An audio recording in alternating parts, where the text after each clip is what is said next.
Anda frustrasi belajar bahasa Arab dan pengen banget bisa fasih? Nah, dalam pembahasan kali ini kita akan bedah tuntas sebuah metode 12 langkah yang udah terbukti. Yang, jujur aja, sedikit menantang cara belajar tradisional. Tapi, tujuannya satu, biar Anda akhirnya bisa benar-benar menguasai bahasa Arab.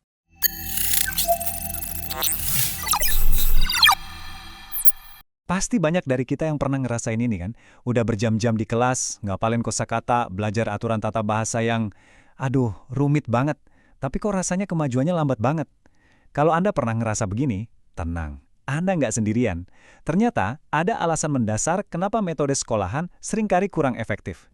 Nah, ini dia perbedaannya yang paling krusial. Metode sekolah itu maksa kita mulai dari yang paling susah, aturan dan tata bahasa. Padahal itu kebalikan total dari cara otak kita dirancang buat belajar bahasa.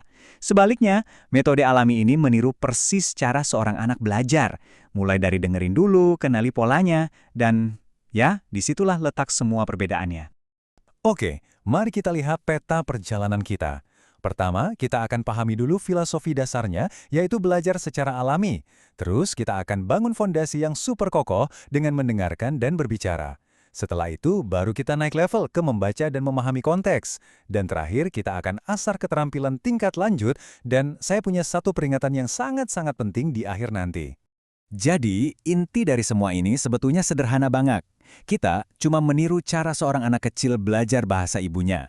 Ini adalah proses yang paling alami dan sudah terbukti jadi yang paling efektif. Kita semua kan pernah melewati fase ini sekali, jadi kenapa nggak kita pakai cetak biru yang sama buat menguasai bahasa Arab?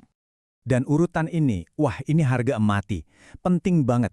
Anda harus mulai dari mendengarkan, lanjut ke berbicara, setelah itu baru membaca, dan yang paling terakhir adalah menulis. Mengubah urutan ini, itulah alasan utama kenapa banyak banget orang yang gagal. Urutannya nggak bisa ditawar. Sumber materi yang kita bahas ini sangat menekankan poin ini. Jadi, ini bukan sekedar saran ya, ini adalah aturan mainnya. Mengikuti langkah-langkah ini sesuai urutan adalah satu-satunya jalan menuju kefasihan yang sejati. Oke, mari kita mulai dengan tahap pertama. Baiklah, mari kita masuk ke tahap paling krusial di awal perjalanan ini, yang semuanya tentang membangun fondasi. Di sini, fokus kita cuma satu, membenamkan diri kita ke dalam lautan suara bahasa Arab. Langkah-langkah awal ini intinya soal input. Pokoknya penuhi telinga Anda dengan bahasa Arab. Mulailah dengan mendengarkan frasa-frasa yang paling sering dipakai, diulang-ulang terus sampai kedengaran akrab. Baru setelah itu, Anda mulai berlatih dengan percakapan singkat, fokusnya meniru suara dan intonasi penutur asli. Kalau sudah mulai nyaman, naik level lagi dengan menghafal percakapan yang lebih panjang untuk membangun memori di otot mulut Anda. Oke, sekarang kita lanjut ke fase berikutnya. Di sini, kita akan mulai menambahkan membaca dan pemahaman. Jadi setelah telinga dan mulut Anda terbiasa, sekarang giliran mata Anda yang ikut bekerja.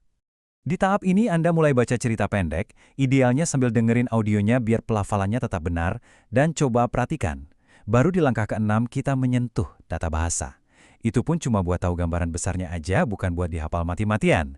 Lalu Anda bisa tes pemahaman dengan nonton film, dan yang paling penting, Anda mulai berani diri buat ngobrol sama penutur asli.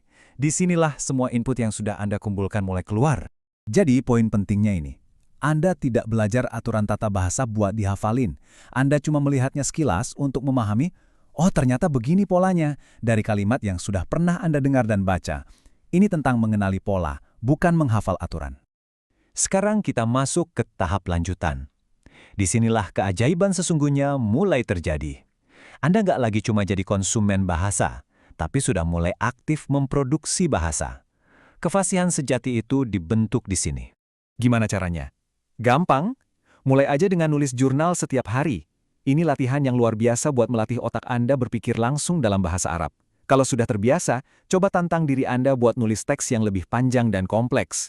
Dan selama proses ini, jangan lupakan suara Anda ya, terus poles aksen dan pelafalan sampai terdengar sealami mungkin. Oke, setelah melalui 11 langkah yang penuh tantangan, akhirnya kita tiba di puncak. Inilah tujuan akhir dari perjalanan Anda, pencapaian kemahiran yang sesungguhnya. Kalau Anda sudah sampai di tahap ini, itu artinya Anda sekarang sudah menjadi pembelajar bahasa Arab yang mandiri dan cakap. Anda sudah berhasil membangun sebuah sistem yang kuat di dalam diri Anda sendiri. Nah, ini tujuan akhirnya yang paling keren. Anda nggak lagi bergantung sama guru atau kursus. Anda bisa mengidentifikasi sendiri di mana kelemahan Anda, cari cara buat memperbaikinya, dan terus maju secara mandiri. Intinya, Anda sudah jadi guru bagi diri Anda sendiri. Sebelum kita selesai, ada satu nasihat terakhir yang super penting dari sumber ini. Ini mungkin hal yang paling susah untuk dilakukan, tapi sekaligus juga jadi yang paling menentukan. Kutipan yang kuat ini menyoroti sifat alami kita sebagai manusia. Pengennya serba instan. Keinginan buat buru-buru inilah yang jadi musuh terbesar dalam perjalanan belajar bahasa. Jadi, nasihat terpentingnya adalah sabar. Sabar sama diri sendiri. Jangan loncat ke langkah berikutnya sebelum Anda benar-benar nyaman dengan langkah yang sekarang. Ingat, ini bukan lomba lari. Nikmati aja setiap tahapannya.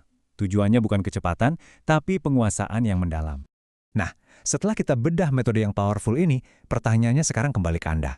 Ini bukan tentang menguasai semua 12 langkah besok, tapi tentang memulai.